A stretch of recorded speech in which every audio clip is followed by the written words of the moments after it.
그동안에는 저희들이 사도신경을 가지고 같이 은혜를 나누면서 생각해 봤습니다. 그동안에는 무엇을 우리가 믿는가에 대해서 우리가 살펴봤습니다.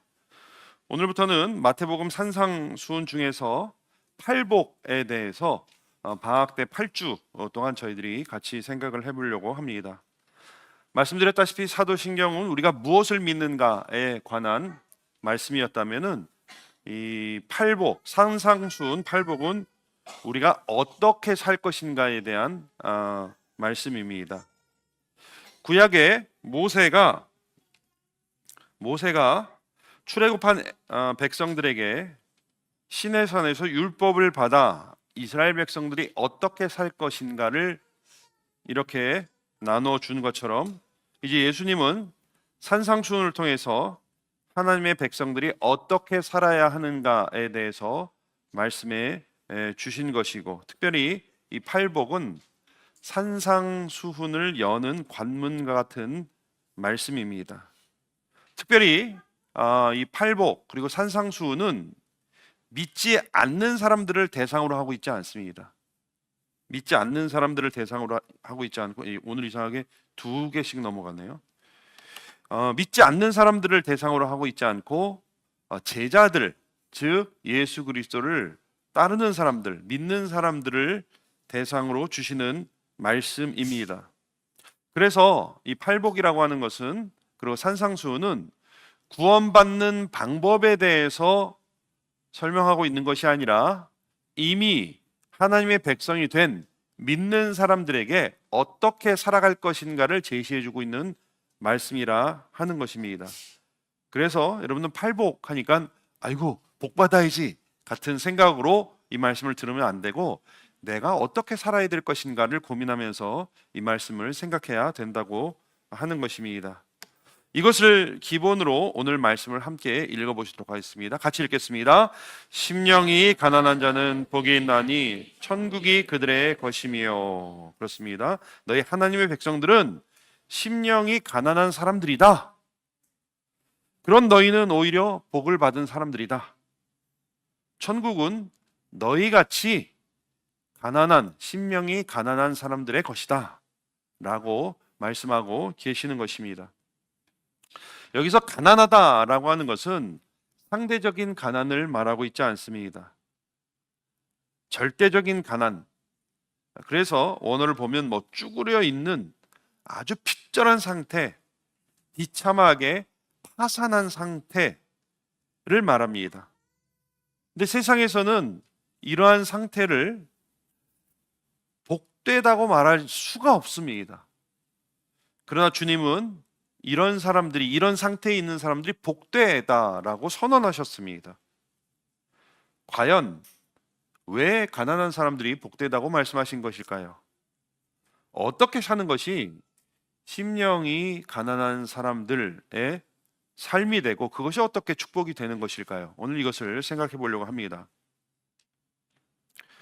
첫째로, 심령이 가난한 사람들이란 의지할 다른 것이 없고 하나님만 의지하기 때문입니다. 의지할 수밖에 없기 때문입니다. 어떻게 심령이 가난한 사람들이 축복이 되느냐? 그것은 주님만 의지할 수밖에 없기 때문이다 라고 말씀하고 있는 것입니다.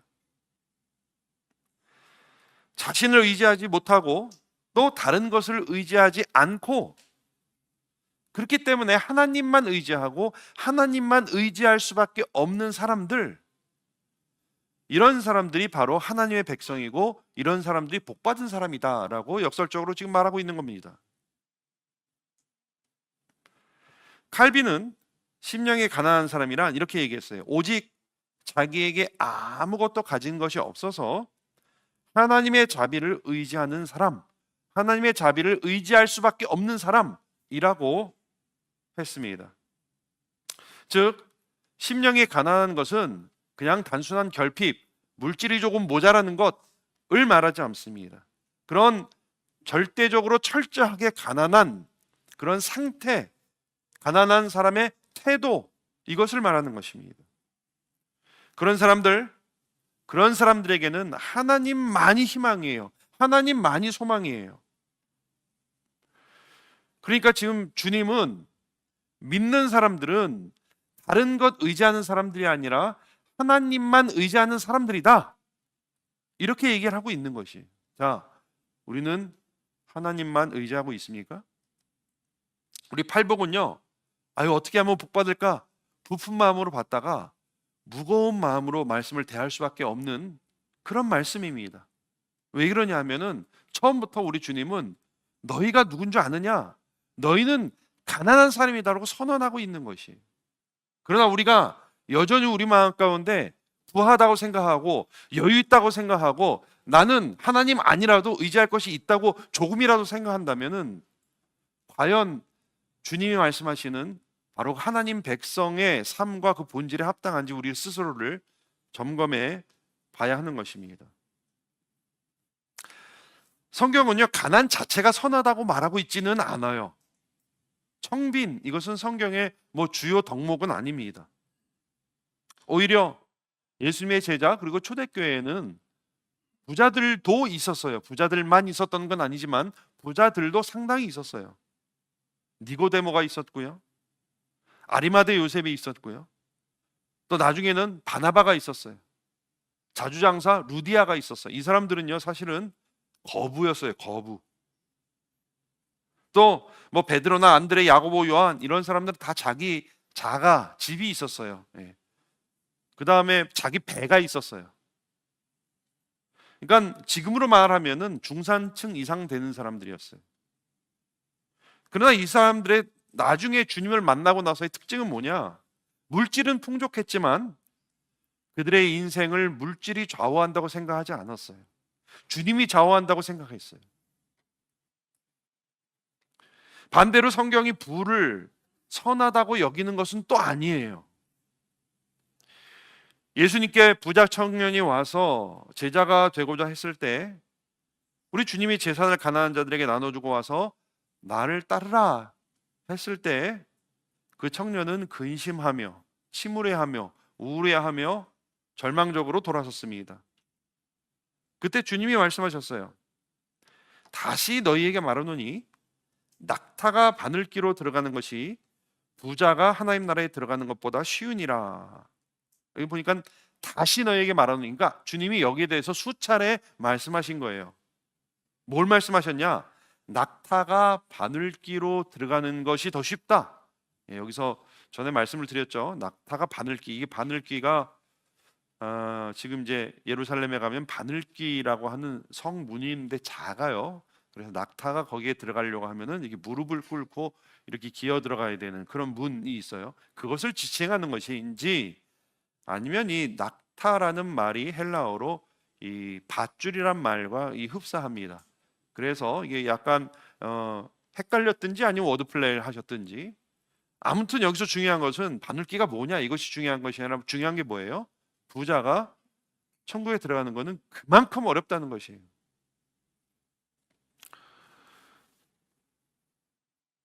예수님이 이 부자 청년의 여전히 그 물질을 놓지 못하는 그 물질의 힘을 의지하고 물질의 그 파워를 여전히 놓지 못하고 하는 그 부자 청년의 그 태도, 마음을 지적하시는 것이죠.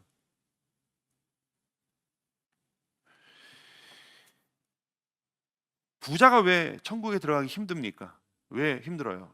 여기 다 물론 여기서 내가 부자야라고 생각하는 사람은 안 계실 것 같아요. 제가 보면은 다 우리 집은 가난해, 우리 집은 모자라 맨날. 부자가 왜 천국에 들어가기 힘들어요? 왜 그래요? 그거 믿기 때문이죠. 구약 성경에 보면요, 에서가 나와요. 에서는 야곱의 쌍둥이 형이죠. 장자의 권리를 가볍게 여겼어요. 하찮게 여겼어요. 왜 그랬을까? 창세기 보면 그를 묘사하는 말씀이 있어요. 그 아이들이 장성함에 에서는 익숙한 사냥꾼이었으므로 들사람이 되었다. 이런 말씀이 있어요. 여기서 익숙한 사냥꾼이라는 말은 그의 직업을 말하는 것이 아니에요. 그때는 원시 시대였어요. 그렇기 때문에 이 사냥꾼, 사냥을 잘한다고 하는 것은 생활력을 얘기하는 것이에요. 그리고 사냥을 잘하는 사람은 또 싸움을 잘하는 것이죠. 전투력을 말하는 것이에요. 언제든지 나가서 짐승을 잡아서 가족들을 먹여 살릴 수 있는 그런 능력이 있는 사람이고, 다른 어떤 외적인 힘에 굴복하지 않고 싸워서 이길 수 있는 사람이라는 것이에요. 이렇게 생활력과 전투력이 충분한 사람이었기 때문에 하나님의 축복을 별로 중요하게 여기지 않았어요. 왜냐하면 자기가 충분히 할 수 있기 때문이에요.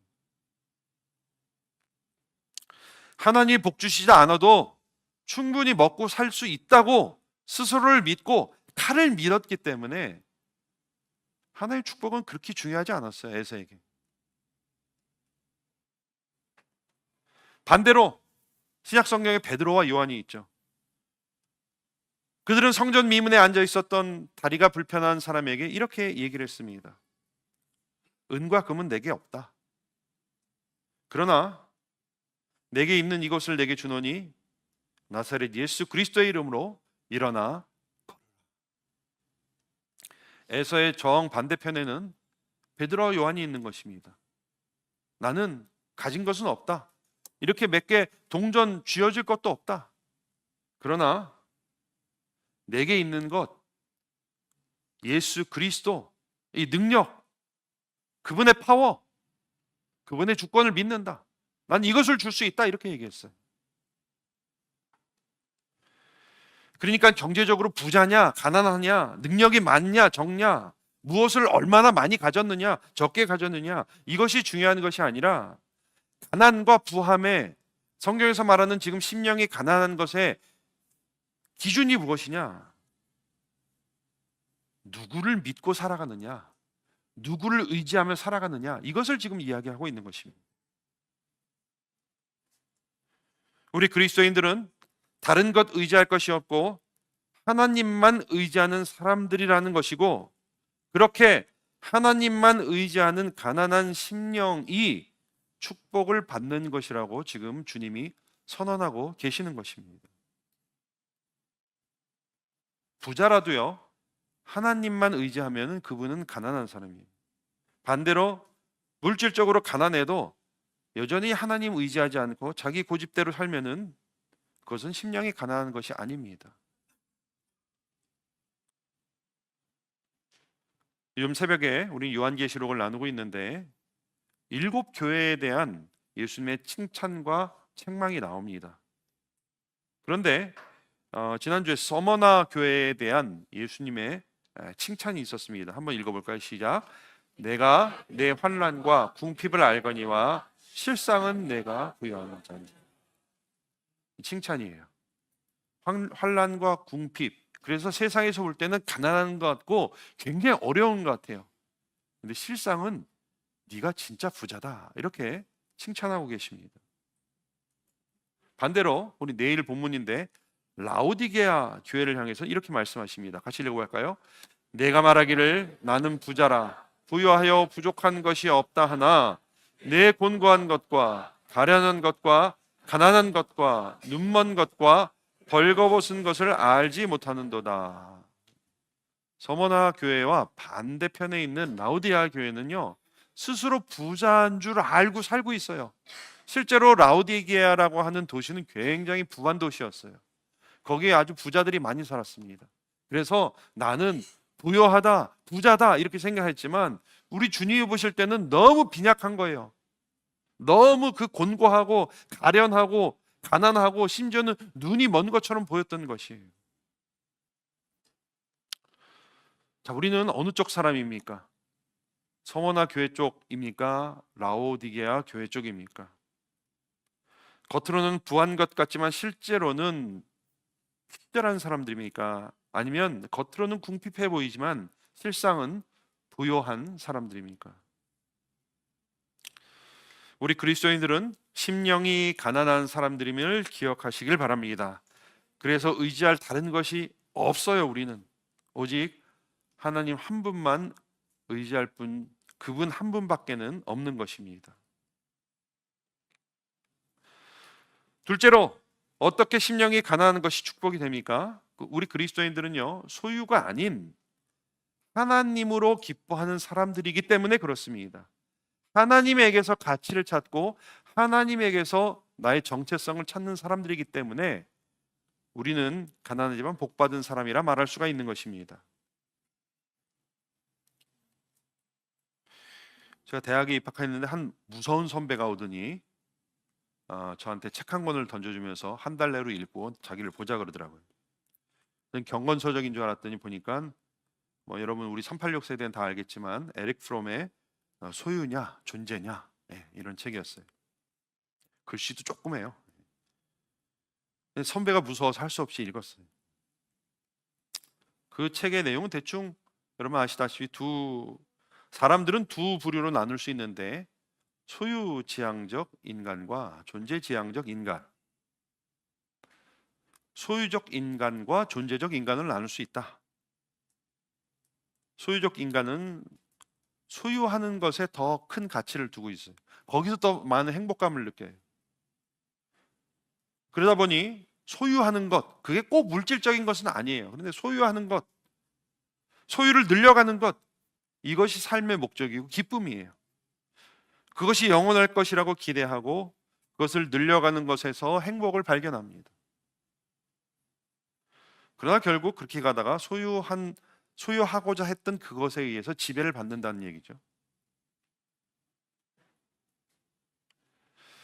이에 비해서 존재 양식은 뭐냐?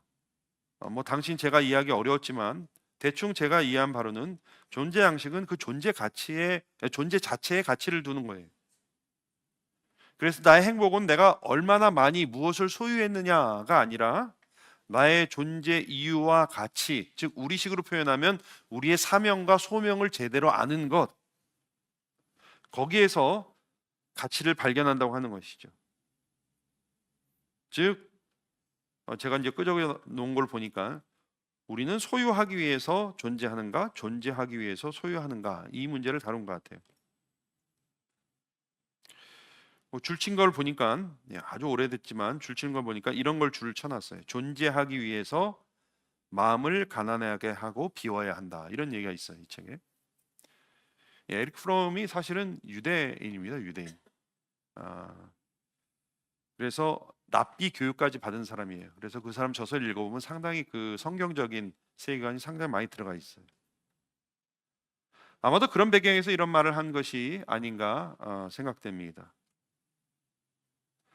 심령이 가난하다고 하는 것은 이런 것이죠. 무엇을 소유해서, 무엇을 가져서 행복한 게 아니에요.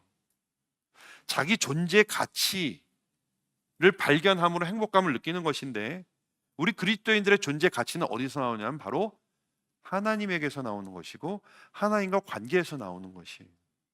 그래서 하나님으로 행복하고 하나님과의 관계에서 나오는 그 행복감, 그것을 최고로 여기는 것, 그것이 가난한 사람들이에요. 물론 우리가 소유해서 오는 행복감이 있죠.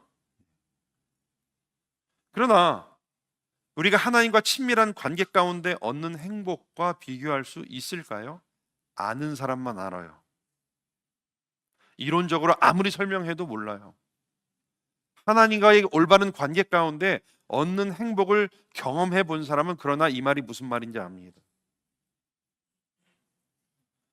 소유 자체가 부정하거나 소유함으로 얻는 기쁨이 다 헛되다 말씀드리는 것이 아니라, 우리가 정말 하나님을 만날 때에 하나님과 그 교제의 그 기쁨을 경험하면 소유에서 갖는 기쁨과 그 행복은 아무것도 아니라는 것을 우리가 발견하게 된다는 것이.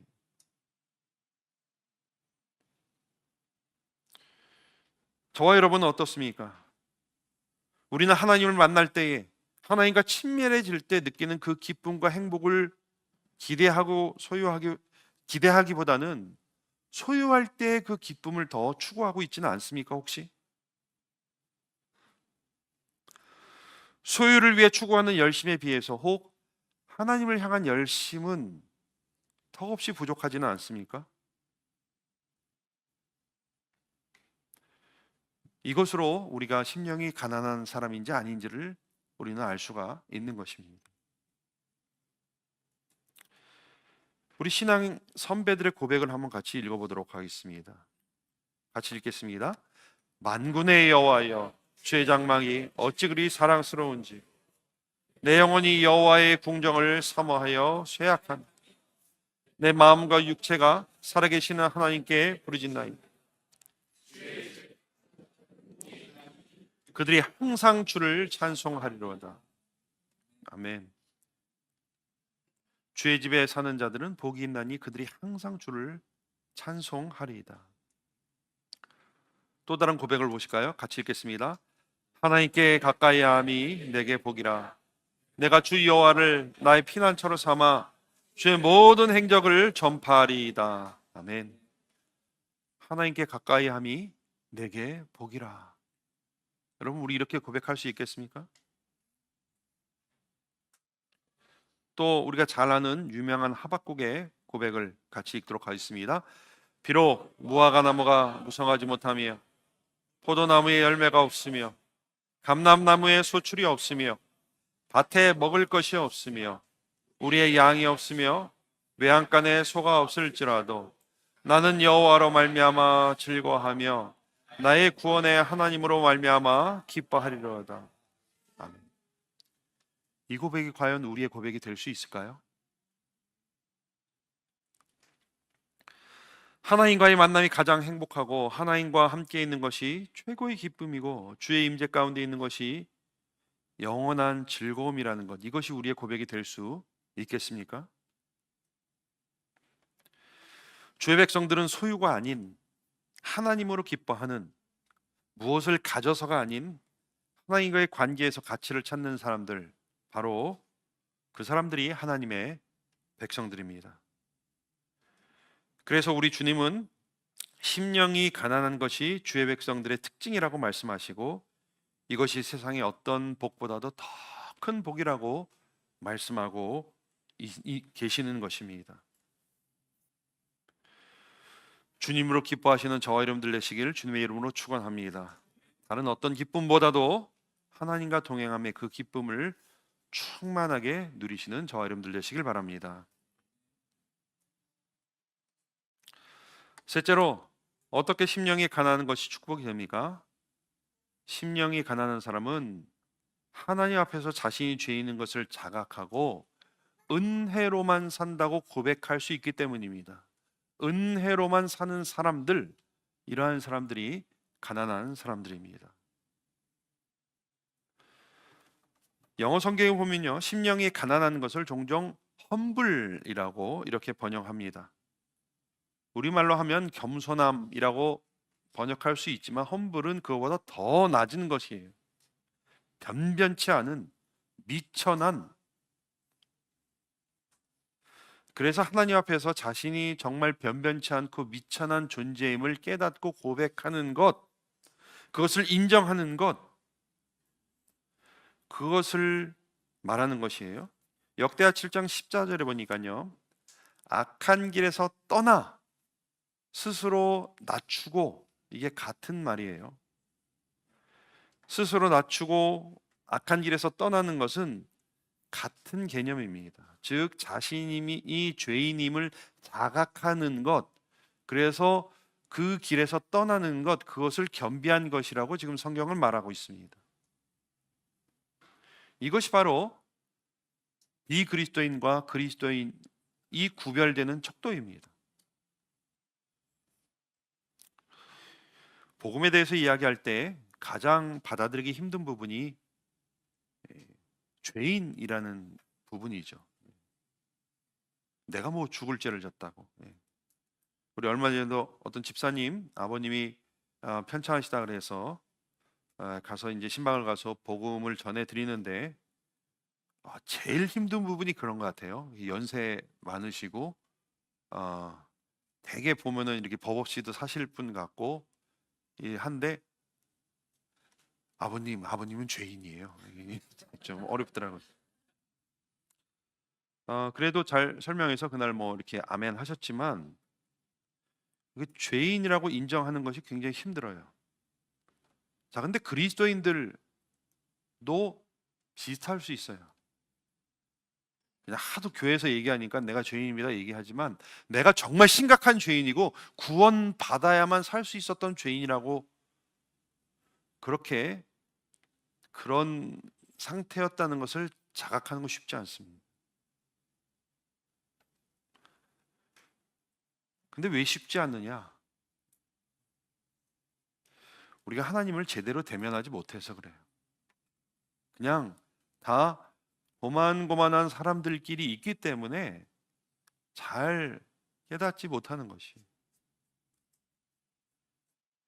우리가 정말 하나님을 대면한다면 그냥 우리 중에 내가 아주 못된 사람은 아니야 라고 하는 그런 교만은 철저하게 무너지게 되어 있습니다. 회전하는 그림자도 없으신 그 하나님의 임재 앞에 섰을 때에는 이 세상에서 아무리 선한 사람도 죽을 죄인이라고 인정할 수밖에 없게 되는 것이. 이사야가 하나님을 대면했을 때 뭐라고 얘기했는지 아십니까? 화로다 나여 망하게 되었다. 여러분, 선지자쯤 되면요, 사람들 중에서는 그래도 급이 좀 위에요, 좀 영적으로. 그런데도 하나님 만나 뵀을 때는 아이고 나는 그냥 죽을 수밖에 없구나 이렇게 고백했어요.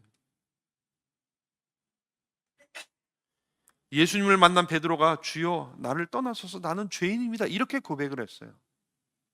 제가 좀 머리가 모자라요, 좀 이해가 안 갔어요 이렇게 말하지 않고요, 베드로가요 그 전까지는 선생인 줄 알았어요. 근데 우리 주님 진짜 딱 만나니까 뭐라고 대답했냐면, 뭐라고 고백했냐면 나는 죄인입니다. 성전 모퉁이에 있던 세리는 하나님이여 불쌍히 여기소서 나는 죄인입니다 이렇게 고백했어요. 여러분, 이것은요 죄책감과 좀 다른 거예요. 죄책감과 죄의식은 좀 달라요. 죄인의식은, 죄책감은요 죄를 지은 것에 대한 어떤 후회 혹은 책임감 같은 거예요. 과거에 저지른 죄에 대한 어떤 후회나 책임감 같은 거예요. 이런 자책이나 죄책감은 정도의 차이는 있지만 세상 사람들도 느껴요. 그러나 그런 감정과 하나님 앞에서 내가 죄인이라는 것을 의식하고 고백하는 것은 달라요. 지은 죄에 대해 안타까워하는 그런 마음을 넘어서 완전하고 무음한 하나님의 그 존재 앞에서 자신이 정말 철저하게 죄인이고 무기력하고 죽을 수밖에 없는 죄인이라는 것을 고백하고 인정하는 것. 나의 마음에 선한 것이 한 개도 없다고 주님 앞에 섰을 때 그 압도하는 주님의 존재와 영광 앞에서 고백할 수밖에 없는 것. 이것이 우리 그리스도인의 구별된 특징이고 이것이 심령이 가난한 것입니다. 여러분, 제가 여러분들한테 죄인의식을 강요하는 것은 아니에요. 억지로 짜내서 되는 것이 아닙니다. 아까 말씀드렸지만 그것은 어떻게 가능하냐면 하나님을 대면할 때만 가능한 것이에요. 그분 앞에 섰을 때만 가능한 거예요. 그분을 제대로 만날 때 이사야처럼 베드로처럼 세리처럼 그분을 대면할 때만이 비로소 가능한 거예요. 내가 진짜 죽을 죄인이었구나. 그때 우리는 죄의식을 경험하게 되며 동시에 죄인인 우리를 구원하시는 하나님의 은혜가 얼마나 큰지, 얼마나 위대한지, 얼마나 은혜로운 것인지 그때 우리는 비로소 고백하게 되는 것입니다. 우리가 하나님의 은혜에 감격하지 못하는 이유는요, 그만큼 우리의 마음이 가난하지 않아서입니다. 우리의 마음이 가난하지 않은 이유는 하나님을 대면하지 않기 때문입니다. 오늘 말씀을 다시 한번 생각하시면서 우리 가운데 하나님을 만나고자 하는 간절한 소망을 품으시길 바랍니다. 하나님의 임재를 경험하시기를, 그러한 가난한 심령이 되시길 주님의 이름으로 축원합니다. 그런 하나님의 백성들에게 어떤 복이 임한다고 했습니까? 천국이 그들의 것이며 천국이 너희 것이 될 것이다. 미래로 얘기하지 않고 이미 천국이 너희 것이다 라고 선언하고 계십니다. 성경에서 천국은요, 미래의 소망이기도 하지만 현실에서 경험되어지는 경험입니다. 여기서 천국은요, 어떤 황홀한 어떤 그런 영적인 체험을 말하는 것이 아니라, 그런 상태를 말하는 것이 아니라 하나님의 통치를 말하는 것입니다. 자, 그러니까요, 우리가요, 가난하면 가난할수록 더 강력한 하나님의 통치를 경험하게 되는 것이에요. 우리가 왜 하나님의 통치와 하나님의 능력과 하나님의 임마누엘 되신 하나님을 왜 우리가 체감하지 못하고 왜 느끼지 못하냐면요, 가난하지 않기 때문이에요. 우리 믿음의 선배들의 고백을 잘 알고 있죠. 높은 산이 거친 들이 초막이나 궁궐이나 내 주 예수 모신 곳이 그 어디나 하늘나라. 뭐 그리스도인들이라고 꼭 초막에서 살 필요는 없어요. 궁궐에 거할 수도 있고 높은 산에 갈 수도 있고 거친 들에 거할 수도 있습니다. 그러나 어느 곳에 있든지 주 예수님 모시고 그분의 통치함을 받는 그곳이 바로 하나님 나라인 것입니다. 그렇게 심령이 가난한 사람들에게는 매일매일 하나님의 통치가, 하나님의 다스리심을 실제적으로 경험하게 되는 것입니다. 반대로 말씀드리면 우리가 매일 하나님의 통치를 온전히 경험하지 못하는 이유는 배부르기 때문이에요. 여전히 심령이 가난하지 않기 때문입니다. 사랑하는 성도 여러분, 하나님만 의지하고 하나님으로 기뻐하고 은혜에 감사, 감격하시는 가난한 성도들 다 되시길 주님의 이름으로 축원합니다. 그리고 그렇게 심령이 가난한 성도들이 다 되어서 우리의 삶의 현장에서 천국을 경험하시는 저와 여러분들 되시길 주님의 이름으로 축원합니다. 기도드리겠습니다. 하나님, 심령이 가난한 자는 복이 있나니 천국이 저희 것임이라 선언하셨는데 우리는 이미 주님의 백성들인데 정말 우리가 얼마나 가난하게 살고 있는지요. 얼마나 심령이 가난하게 주만 의지하고 주만 기뻐하고 있는지요. 은혜에 감사 감격하고 있는지요.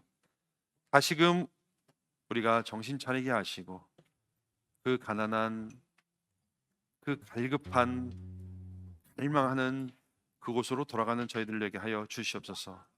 그럴 때 우리를 다스리시는 우리 주님을 날마다 풍성하게 경험하는 복된 사람들 다 되게 하여 주시옵소서. 예수님의 이름으로 기도드리옵나이다. 아멘.